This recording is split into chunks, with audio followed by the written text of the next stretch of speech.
sandálias, graças a ser, jasmim, violetas, amêndoas. As mães são flores.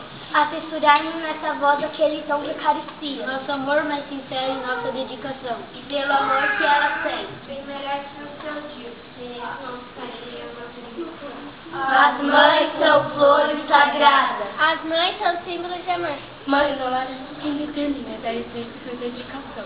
Fazemos, portanto, justiça. Dizemos, são flores. Mil vezes que parabéns. Louvor ao vencedor que tem.